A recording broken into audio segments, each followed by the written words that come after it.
Assalamualaikum warahmatullahi wabarakatuh, sahabatku semua, saudaraku semua. Banyak cerita dari sahabat-sahabat kita itu seperti putus asa, seperti merasa nggak bisa-bisa, seperti nggak naik level, ya kan? Nggak bisa menguasai zikir nafas, nggak bisa lebih dalam, seolah-olah spiritualnya begitu-gitu aja, macam-macam lah,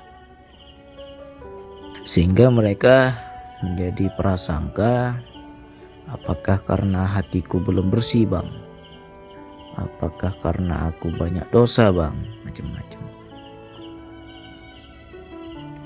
Jadi semua itu harus kita buang. Urusan dunia harus kita tinggalkan. Jangan pernah kita mencampur adukkan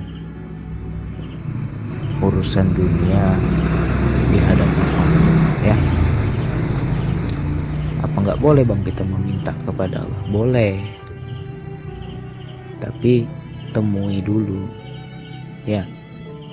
Contohnya gini lah, kita mau minjem uang nih, kita butuh mau pinjam uang, tentu kita kunjungi dulu teman kita itu yang mau kita utangin, cari dulu orangnya, ya kan. Udah ketemu sama orangnya baru kita utarakan, ya. Kalau kita nggak ketemu gimana kita mau utarakan apa kita? Begitu juga dalam berzikir nafas, jumpai dulu Allah, ya. Temui dulu Allah, tinggalkan dulu urusan dunia kita sebentar, jumpai Allah.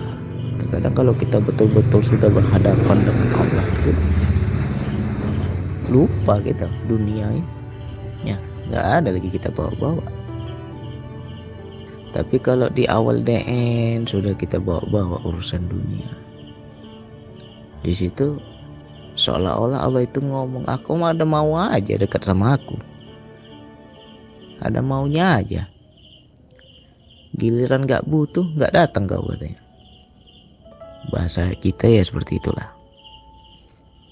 Tapi kalau kita sudah dekat, kita sudah bertemu, kita sudah istilahnya merasakan Allah yang dekat, gak usah ngomong lah urusan dunia kita, ngapain lagi ngomong. Allah maha tahu kok, ya. Serahkan aja udah. Ya contoh, ketika kita punya teman orang kaya nih, teman kita orang kaya, dia bilang, sinilah main ke rumahku, katanya kan. Datanglah kita ke rumah teman kita itu orang kaya. Pokoknya 3 hari kau ikut aku ya, katanya.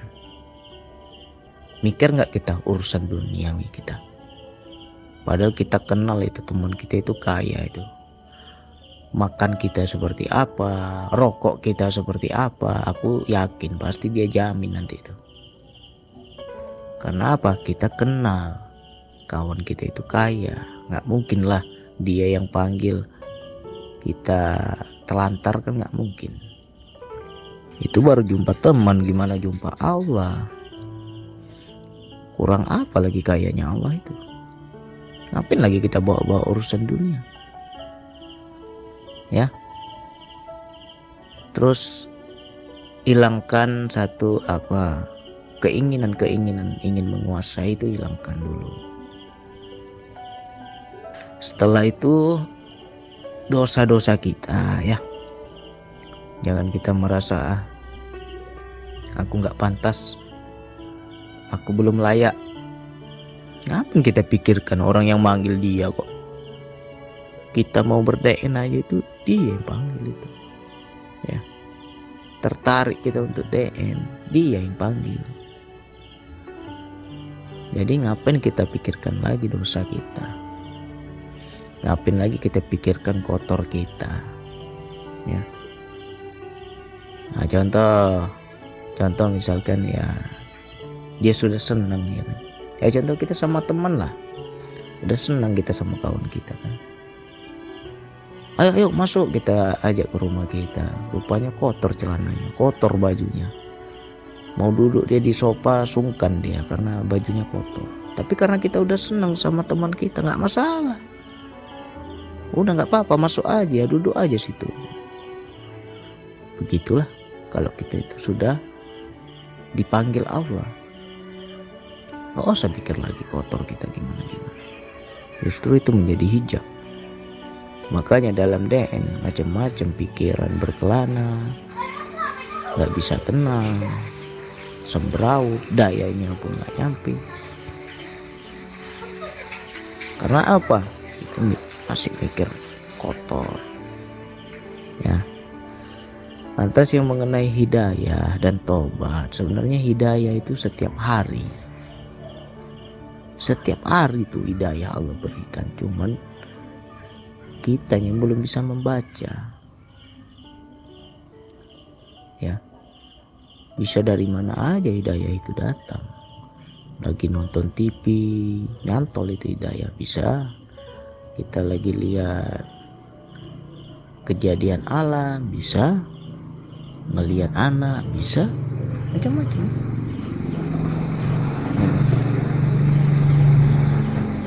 Jadi sebenarnya hidayah itu tiap hari Allah kasih. Cuman kitanya aja mungkin belum mau terpanggil. Nah, makanya banyak orang-orang yang tobat itu adalah orang-orang yang dipaksa. Allah kasih hidayah lembut, nggak mau, bandel masih. Dikasih lagi agak sedikit keras, nggak mau. Udah menjerit Allah, nggak mau juga. Padahal Allah udah menjerit itu. Terakhir apa? Kena ketok lah kita, benjol kepala kita, baru kita mau, ya kan? Banyak itu terjadi dalam hidup. Makanya kalau teman-teman mengalami musibah, mengalami masalah, ya, kok nggak habis-habis bang masalah hidup bang, ada lagi. Itu hidayah, ya. Bagi kita itu ujian, bagi kita itu masalah. Padahal itu bagi Allah kasih sayang Allah itu. Sayang Allah sama kita. Dipanggil kita itu, dipaksanya itu. Biar mau noleh kita, biar mau melihat kita padanya, biar mau kembali kita padanya. Dibuat kita putus asa, dibuat kita itu tak berdaya, dibuat kita itu kering hati ini. Pasti teman-teman pernah merasakan kering. Kenapa hatiku gelisah, nggak tahu aku susahnya apa. Kenapa hidupku nggak ada bahagia, nggak tahu aku masalahnya apa. Tapi nggak happy, nggak bahagia. Itu dipanggil tuh tandanya. Tinggal kita mau noleh atau enggak. Jangan sampai Allah memanggil dengan paksa. Makanya banyak orang dikasih masalah yang menyakitkan, disitulah baru ada istilah tobat, ya. Aku bertobat ya Allah, ampun ya Allah, nggak buat lagi ya Allah. Janganlah engkau kasih yang lebih parah ya Allah, ini aja udah kapok aku. Macam-macam ya. Itu baru terbuka mata kita itu. Jadi tobat itu setelah terbaca hidayah. Kalau hidayah setiap hari turun, setiap hari ada. Cuman kita nggak pernah ngebaca, nggak pernah mau menoleh, nggak pernah mau menerima.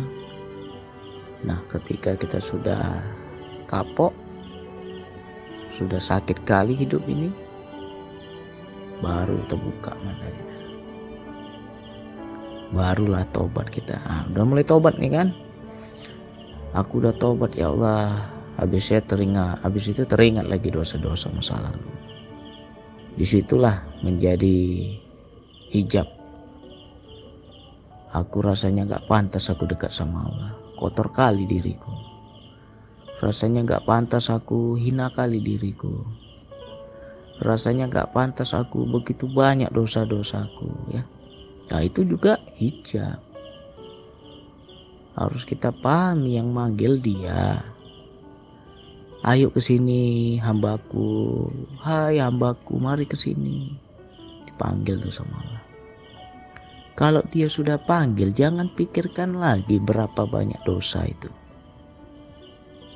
Nanti Allah yang mandikan kita, nanti Allah yang sucikan kita, nanti Allah yang membersihkan kita. Seperti apa contoh-contoh Allah itu sedang memandikan kita, ya? Ini teman-teman harus paham nih. Contoh Allah memandikan kita, membersihkan kita, mensucikan kita ketika dicabutnya nikmat berbuat dosa. Itu pertanda Allah sedang mensucikan kita. Dulu awak buat ini buat itu enak, nyaman, senang. Sekarang gak ada rasa, gak enak lagi, ya. Itu tandanya. Di situ baru ada istilahnya itu, kita kembali kepada Allah itu ya murni. Jadi sebenarnya nggak mampu manusia ini untuk mensucikan dirinya. Nggak ada manusia yang suci. Hebat kali kalau ada manusia yang suci lah, ya.